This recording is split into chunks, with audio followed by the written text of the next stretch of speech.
ایک میں نے حدیث بیان کی ہے کہ انار کا ایک دانہ ایسا ہے جو جنت کا دانہ ہے. میں نے حدیث بیان کی تھی کہ ہر انار میں ایک دانہ ایسا ہوتا ہے, حدیث میں آتا ہے, جو کہاں سے آیا ہے؟ جنت سے آیا. تو ایک اہل حدیث مولانا, وہ اہل حدیث بھی نہیں ہے, پتہ نہیں کیا ہے وہ, واللہ عالم. میں نے سمجھا کہ شاید اہل حدیث ہوں گے, وہ کچھ اور ہی چیزیں تو آ رہی ہیں مارکیٹ میں, تو پتہ ہی نہیں چلتا یہ سعودی عرب کے مفتیوں کے مقلد ہیں یا حدیث کے فالوور, کچھ کھوپڑی میں سمجھ میں نہیں آتی بات. خیر وہ جو بھی ہیں ہم سے اچھے ہی ہوں گے, میرا مقصد ان کی برائی نہیں ہے. انہوں نے پورا 20 منٹ کا کلپ بنایا یا 15 منٹ کا میرے خلاف کہ اس نے یہ حدیث بیان کی ہے, یہ صحیح حدیث نہیں ہے, یہ موضوع حدیث ہے, اس میں تو سعودیوں کے مفتیوں کا بھی یہی فتویٰ ہے, اور اللہ بھلا کرے علماء دیوبند کا بھی یہی فتویٰ ہے کہ یہ انار کے اندر جو ایک دانہ ہے وہ جنت کا دانہ, یہ حدیث موضوع ہے. من گڑا تھا پورا 10-15 منٹ کا. تو میں نے سنا وہ کل بیٹھ کے, اسٹائل ان کا صحیح ہی تھا, لیکن 10-15 منٹ ایک بات کو طول دیا. میں نے کہا یار اتنا کرنے کی کیا ضرورت تھی, مجھے کہیں سے میسج بھجوا دیتے مفتی صاحب یہ حدیث ضعیف ہے, میں تحقیق کر کے رجوع کا اعلان کر دیتا. ٹھیک ہے, یہ کیا ہے بھائی, مجھ سے غلطی ہوئی ہے, اس پہ اتنا لمبا کلپ بنانے کی کیا ضرورت تھی. تو واقعی میں نے جب تحقیق کی تو وہ حدیث صحیح نہیں ہے, تو میں رجوع کر رہا ہوں بھائی وہ حدیث کیا ہے. میں نے دور حدیث میں وہ حدیث پڑھی تھی, اس وقت مجھے تحقیق کا موقع نہیں ملا تھا. اب چونکہ وہ کوئی شرعی مسائل سے تعلق بھی نہیں ہے نا, اس کا شرعی مسئلہ جب بیان کیا جاتا ہے اس میں تو بہت تحقیق کر کے حدیثیں دیکھی جاتی ہیں. ایک انار سے متعلق ایک فضیلت کی حدیث مجھے یاد تھی, اور میں اس کا اہتمام کرتا ہوں کوئی ضعیف حدیث فضائل میں بھی میں لوگوں کو نہ سناؤں. آپ نے میرے بیانات میں بہت کم ہے کہ کوئی ایسی حدیث میں نے سنائی ہو جو ضعیف ہے.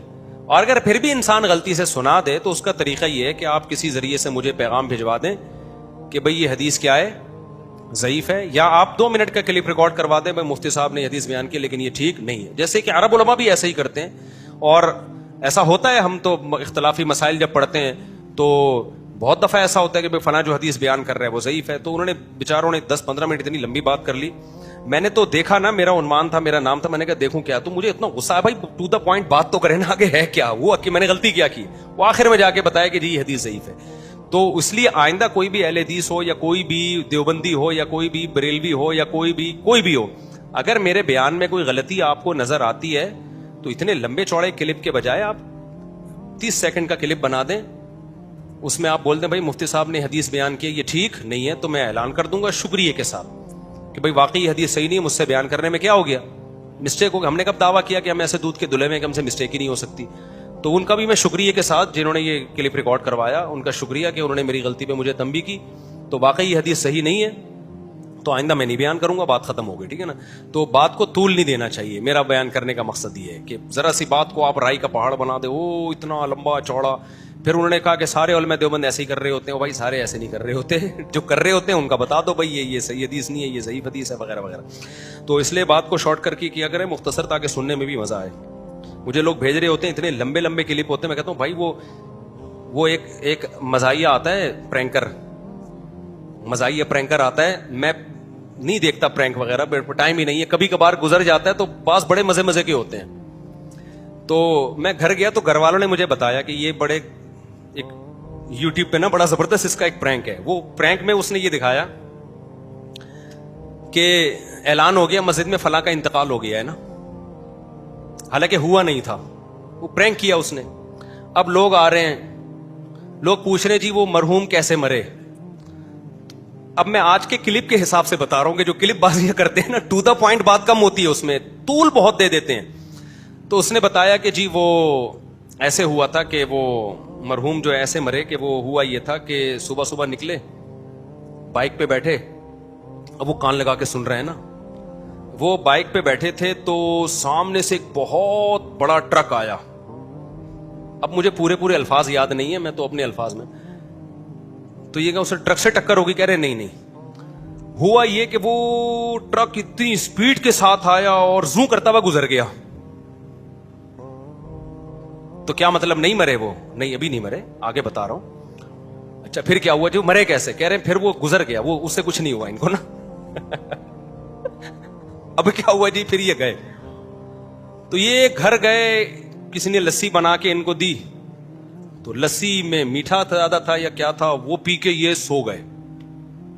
اب اس کا خیال تھا شاید شوگر لیول بڑھ گیا, وہ مر گئے. کہہ رہے اب لمبا سوئے ہیں, تو بارات میں نا, کسی کی بارات تھی تو اس میں فائرنگ ہو رہی تھی, تو ان کی آنکھ کھل گئی. وہ کہہ رہا ہے مرے کب کہہ رہا بھی صبر کرو صبر کرو. کہہ رہا پھر ہوا یہ کہ بارات میں آپ کو پتا ہے جب فائرنگ ہوتی ہے تو گورنمنٹ نے منع کیا ہے کہ فائرنگ مت کرو, کیونکہ گولی صرف اوپر نہیں جاتی, اس نے نیچے بھی آنا ہوتا ہے. تو اب وہ سمجھا کہ شاید گولی اوپر جا کے اس کی کھوپڑی میں آگے لگی ہوگی مرحوم کے. تو کہہ رہے ہوا یہ کہ وہ جب بارات میں وہ نیند آئی ہوئی تھی لسی پی کے, اٹھے شادی میں تیار ہو کے گئے, فائرنگ ہوئی, گولیاں اوپر بھی جاتی ہیں نیچے بھی آتی ہیں. وہ کہہ رہے ہاں ایسا تو ہوتا ہے. تو گولیاں اوپر بھی آئیں نیچے بھی آئیں. وہ یہ غلط ہے, نہیں ہونا چاہیے ایسے, فائرنگ نہیں ہونی چاہیے, اس سے لوگوں کے مرنے کا خطرہ ہوتا ہے. تو کہہ رہے وہ مر گئے, کہہ رہے نہیں وہ مرے نہیں, کھانا کھا کے واپس آ گئے. سمجھ رہے ہو, اگلے کو اتنا زج کرو نا کہ وہ اٹھا کے اس کو مار دے سامنے والے کو. اچھا پھر دکھایا کہ اگلا بندہ آیا نا, اگلا بندہ آیا مرحوم کے یہاں تعزیت کے لیے جب آیا نا, تو اس اگلے بندے نے ان سے لواحقین سے پوچھا بھائی کیسے مرے. تو اس نے کہا وہ صبح نکلے تھے موٹر سائیکل پہ. دوسرے نے کہا میں بتا دیتا ہوں, صبح نکلے, ٹرک آیا گزر گیا, نہیں مرے. اس کے بعد لسی پی, اٹھے, نہیں مرے. بارات میں گئے, نہیں مرے. یہاں تک تو پتا ہے, آگے بتا کیا ہوا, یہاں تک میں نے اس کو بتا دیا. تو بعض اسکالر کیا کرتے ہیں کہ ٹو دا پوائنٹ جو بات ہے, بھائی ہم نے کوئی حدیث ضعیف سنائی ہے, آپ بتا دو یہ حدیث کیا ہے, ضعیف ہے, اللہ کی قسم میں مان لوں گا, میں فوراً اعلان کر دوں گا, مجھے کوئی رجوع میں, مجھے تو شکریہ یار, آپ نے مجھے زیادہ گمراہی سے بچا لیا, بڑی گمراہی سے آپ نے مجھے بچا لیا نا, کہ یار میرا تو مذاق اڑتا نا, آپ نے تو میری بے عزتی سے مجھے بچا لیا, میرا تو شکریہ بنتا ہے. آگے وہ بیان اتنے لوگوں تک جاتا, لوگ کہتے ہیں یار مولوی صاحب اتنی بڑے پھینکو, اتنی من گڑت حدیث سنا رہے ہیں اور اتنی ڈھٹائی کے ساتھ سنا رہے ہیں. میں نے ایک غلط بیان کر دیا تھا کہ نبی صلی اللہ علیہ وسلم نے کلیجی نہیں کھائی, وہ بالکل غلط تھا, حالانکہ نبی سے کلیجی کھانا ثابت ہے. میں نے ہر جگہ سے بیان ہٹوایا, مجھے کسی نے بتایا بھائی آپ نے کیا کہہ دیا, کلیجی کھانا تو ثابت ہے. میں نے ہر جگہ سے بیان ہٹوایا, پھر بھی وہ ملینز میں چلا گیا. اب اس میں کس کی بے عزتی ہو رہی ہے. ابھی اتوار کے بیان میں فلا صدق ولا صلی, اب بیان میں انسان ترجمے کو کم فوکس کرتا ہے نا عوام پہ, تو صدقے میں میرا دماغ صدقے کی طرف چلا گیا. میں نے کہا کافر نے نہ صدقہ دیا نہ نماز پڑھی. بعد میں جب میرا بیان یوٹیوب پہ گیا ہے تو میں نے کہا فلا صدقہ کا معنی تو تصدیق کرنا ہوتا ہے, صدقہ تو ہوتا ہی نہیں ہے.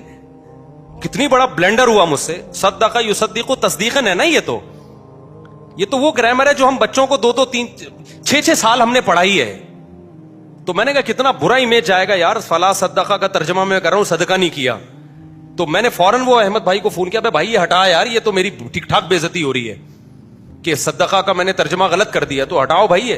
اب ایسے موقع پہ اگر کوئی فوراً مجھے فون کر کے کہتے کہ مفتی صاحب صدقہ کا ترجمہ میں آپ سے کیا ہو گئی ہے, غلطی ہو گئی, وہ صدقہ نہیں ہے وہ صدقہ ہے. ویسے بھی صدقہ کا وہ صدقہ بنتا ہی نہیں ہے نا, تصدیق سے, وہ تو واضح, تو میرے پر احسان ہوتا نا. تو یہ مسٹیک ہر آدمی سے زبان کی مسٹیک ہوتی ہے, اس کا طریقہ یہ کہ بھائی آپ اس کو تمیز سے بتا دیں, پھر بھی رجوع نہ کرے, پھر آپ بولو یار بڑا بدتمیز آدمی ہے, ڈھیٹ آدمی ہے, اس کو بتایا بھی ہے پھر بھی رجوع نہیں کر رہا, یا تو ایکسپلین کرے, رجوع پھر بھی نہیں کر رہا. تو کہیں بھی ایسی بات ہو ٹو دا پوائنٹ, اختلاف کو اتنی ہوا نہیں دینی چاہیے. سمجھتے ہو کہ نہیں سمجھتے ہو.